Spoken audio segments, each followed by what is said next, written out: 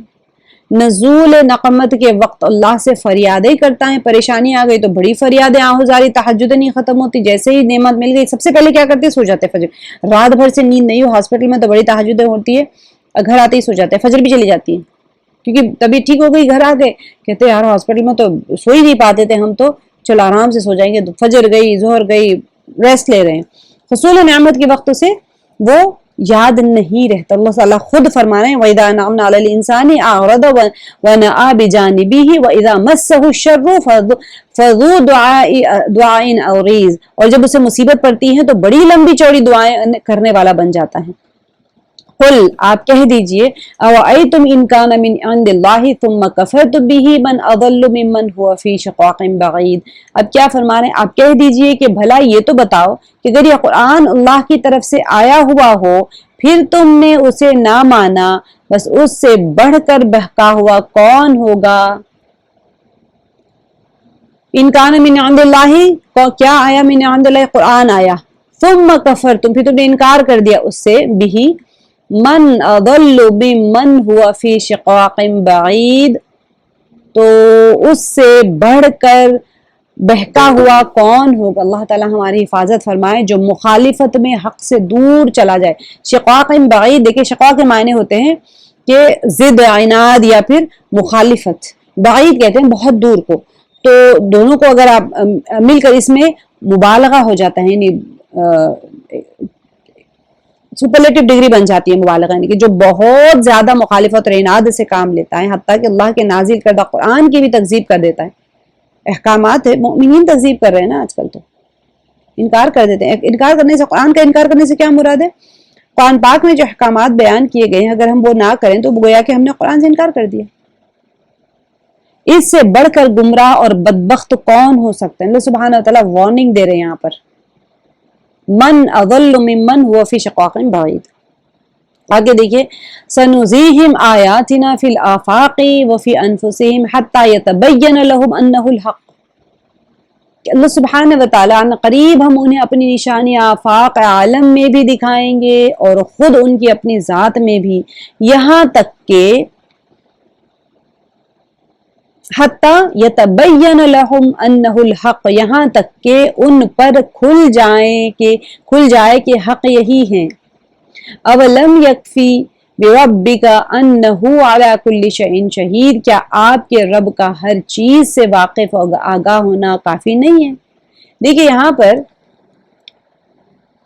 قرآن کی صداقت اور اس کا من جانب اللہ ہونا واضح ہو جائے گا.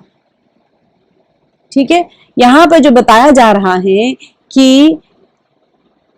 ان پر کھل جائے کہ حق یہی ہے. کیا حق ہے؟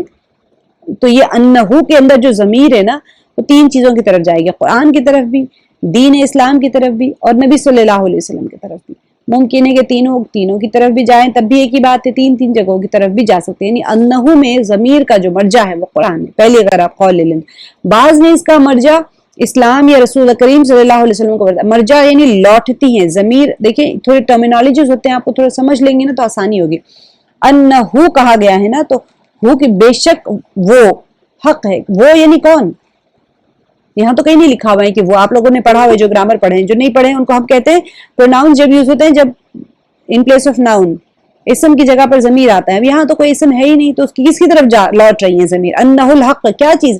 حتی یتبین لہم انہ الحق، سے مراد قرآن بھی ہو سکتا ہے، یا پھر اگر آپ اس کو لے لیں تو دین اسلام یا نبی صلی اللہ علیہ وسلم کو بتلایا گیا ہے، تو پھر کیا ہو جائے گا کہ دین حق یہاں تک کہ واضح طور پہ بیان کر دیں کہ کھل جائے کہ یہی حق ہے، یعنی نبی صلی اللہ علیہ وسلم کا آنا حق ہے، دین اسلام حق ہے، یا پھر آپ اگر کہہ دیں تو قرآن پاک حق ہے. تینوں طرف اس کی ضمیر کا مرجع ہوتا ہے، لوٹتی ہے.